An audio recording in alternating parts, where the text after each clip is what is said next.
Hello दोस्तों, प्रतिमा GS academy पे आप सभी का स्वागत है। दोस्तों, जो आँख वाली घटनाचक्र की कंट्रोवर्स आती है उसी का इसमें समरी और महत्वपूर्ण बिंदुओं पे हम चर्चा करेंगे। आप लोग लाइक करें, शेयर करें और जिन दोस्तों ने अभी तक हमारे चैनल को सब्सक्राइब नहीं किया है सब्सक्राइब कर लें। इसमें पहला बिंदु है, आम आदमी पार्टी को राष्ट्रीय दल का दर्जा मिल गया है।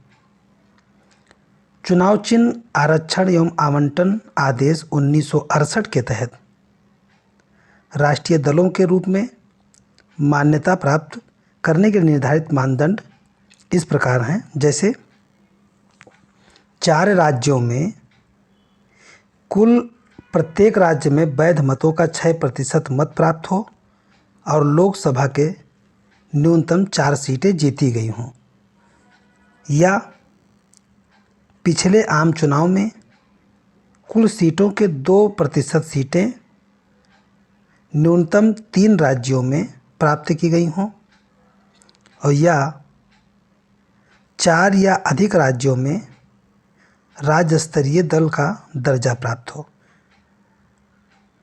तो आम आदमी पार्टी को दिल्ली में, पंजाब में, गोवा में और हाल ही में हुए चुनाव गुजरात में राज्य स्तर का दर्जा प्राप्त था। उसी के आधार पर आम आदमी पार्टी को राष्ट्रीय पार्टी का दर्जा दिया गया है। एक बात और ध्यान रहे, बहुत ही कम समय में राष्ट्रीय पार्टी का दर्जा प्राप्त करने वाली पार्टी भी यही है।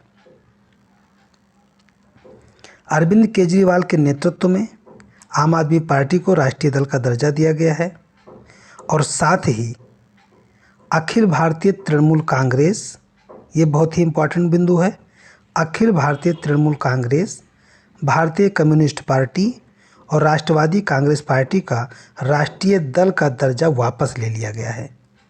अब राष्ट्रीय दलों की संख्या 6 हो गई है। गुजरात में हुए चुनाव में वैध मतों का 12.92% मत आम आदमी पार्टी को प्राप्त हुआ। 182 सीटों में आम आदमी पार्टी ने गुजरात में 5 सीटें भी जीतने में सफलता प्राप्त की है। इस प्रकार आम आदमी पार्टी ने गुजरात में राज्य स्तरीय दल के रूप में मान्यता प्राप्त किया और निर्धारित मानदंड को पूरा किया। आम आदमी पार्टी को पंजाब, गोवा, राष्ट्रीय राजधानी क्षेत्र दिल्ली में पहले से ही राज्य स्तरीय दल का दर्जा प्राप्त था, और गुजरात में राज्य स्तरीय दल का दर्जा प्राप्त करने के पश्चात इसे राष्ट्रीय पार्टी का दर्जा दिया गया। आम आदमी पार्टी का चुनाव चिन्ह झाड़ू है। राष्ट्रीय दलों की संख्या अब है आईएनसी, भारतीय राष्ट्रीय कांग्रेस, भारतीय जनता पार्टी, बहुजन समाज पार्टी, भारतीय कम्युनिस्ट पार्टी मार्क्सवादी, नेशनल पीपुल्स पार्टी, आम आदमी पार्टी। ये 6 राष्ट्रीय पार्टी हैं, ध्यान रखिएगा। अगला बिंदु है vibrant village program. Vibrant village program केंद्रीय वित्त मंत्री द्वारा अपने बजट भाषण में 22-23 के दौरान वाइब्रेंट विलेज कार्यक्रम का उन्होंने घोषणा किया था, और छुटपुट जनसंख्या, सीमित कनेक्टिविटी अवसंरचना वाले उत्तरी सीमा के सीमावर्ती गांवों के लिए यह बनाया गया है। साथियों, वाइब्रेंट विलेज प्रोग्राम जो है, जो अंतर्राष्ट्रीय सीमा से जुड़े हुए क्षेत्र हैं उनको ध्यान में रख करके जो विकास से पीछे थे वहाँ विकसित किया जाएगा, जिससे लोगों का प्रवासन रुक सके और वहाँ पे उन्हें सुविधाएं मिल सकें। 10 अप्रैल 2023 को केंद्रीय गृह मंत्री अमित शाह ने वाइब्रेंट विलेज कार्यक्रम को लॉन्च किया है। 10 अप्रैल 2023 को अमित शाह जी ने वाइब्रेंट विलेज कार्यक्रम को लॉन्च किया है, और इसे अरुणाचल प्रदेश के अंजाव जिले के सीमावर्ती गांव किबिथू में लॉन्च किया गया है। किबिथू में लॉन्च किया गया है। उल्लेखनीय है कि 15 फरवरी 2023 को प्रधानमंत्री नरेंद्र मोदी की अध्यक्षता में केंद्रीय मंत्रिमंडल ने वाइब्रेंट विलेज प्रोग्राम को मंजूरी प्रदान किया है। केंद्रीय प्रायोजित योजना है। वित्त वर्ष 22-23 में से लेकर के 25-26 तक के लिए शुरू किया गया है। इस अवधि के लिए इसका आवंटन 4800 करोड़ रुपया रखा गया है। 4 राज्यों में इस योजना के तहत 4 राज्य हिमाचल प्रदेश, अरुणाचल प्रदेश, सिक्किम और उत्तराखंड तथा संघ शासित प्रदेश लद्दाख के उत्तरी सीमा से सटे 19 जिलों में 46 ब्लॉकों में 2967 गाँव को चिन्हित किया गया है, जिनमें प्रथम चरण में 662 गाँव पे पहचान किया गया है, जिनमें 455 गाँव अरुणाचल प्रदेश से हैं। यानी कि प्राथमिक चरण में सर्वाधिक फोकस अरुणाचल प्रदेश में होगा। वाइब्रेंट विलेज एक्शन प्लान ग्राम पंचायतों की सहायता से जिला प्रशासन द्वारा निर्मित किया जाएगा। इससे फ़ायदा ये होगा कि मूल स्थान के रहने वाले लोगों को प्रोत्साहित किया जाएगा और प्लान को रोका जा सकता है, सीमा सुरक्षा को बढ़ावा मिलेगा।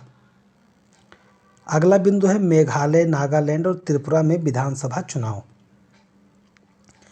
मेघालय, नागालैंड, त्रिपुरा में विधानसभा चुनाव संपन्न हुआ। 2 मार्च 2023 को तीन राज्यों की विधानसभा चुनाव जारी किए गए, जिनमें 3 राज्य मेघालय, नागालैंड, त्रिपुरा हैं। इसमें मेघालय है। 10वीं मेघालय विधानसभा का कार्यकाल पूरा हुआ है। यहाँ पे 60 सीट है, जिस पे चुनाव हुआ है 59 पर 27 फरवरी 2023 को एक चरण में चुनाव संपन्न हुआ। कुल 60 सीटें यहाँ पे थीं, लेकिन मेघालय में केवल 59 निर्वाचन क्षेत्रों में चुनाव संपन्न हुआ, जबकि सोहयोंग निर्वाचन क्षेत्र का चुनाव स्थगित कर दिया गया। सोहयोंग निर्वाचन क्षेत्र का चुनाव स्थगित कर दिया गया क्योंकि मेघालय के पूर्व गृह मंत्री यूडीपी यूनाइटेड डेमोक्रेटिक पार्टी के प्रत्याशी एचडीआर लिंगदोह के निधन के बाद वहां पर चुनाव स्थगित कर दिया गया था। तो मेघालय विधानसभा के 60 सीटों में से 55 सीटें अनुसूचित जनजातियों के लिए आरक्षित हैं। यहाँ पर 86.69% मतदान हुआ और मेघालय के कोनराड के संगमा के नेतृत्व वाली नेशनल पीपुल्स पार्टी सबसे बड़ी पार्टी के रूप में उभरी। कोनराड के संगमा लगातार दूसरी कार्यकाल के लिए मेघालय के मुख्यमंत्री बने हैं और प्रिस्टोन डाइनसांग तथा सिन आवलंग धर ये उप मुख्यमंत्री बने हैं। तो कोनराड के संगमा मुख्यमंत्री और 2 वहाँ पे उप मुख्यमंत्री बने हैं। साथ ही साथ एनपीपी के थॉमस ए संगमा को 11वीं मेघालय विधानसभा का अध्यक्ष नियुक्त किया गया है। यहाँ पे जो मेघालय का चुनाव परिणाम है, नेशनल पीपुल्स पार्टी 26 सीट 31.49% मत प्राप्त किया है। दूसरी सबसे बड़ी पार्टी रही है यूनाइटेड डेमोक्रेटिक पार्टी 11 सीटें, भारतीय राष्ट्रीय कांग्रेस 5 सीटें, ऑल इंडिया तृणमूल कांग्रेस 5 सीटें और वॉइस ऑफ द पीपुल 4 सीटें, भारतीय जनता पार्टी 2 सीटें। धन्यवाद। जय हिंद, जय भारत।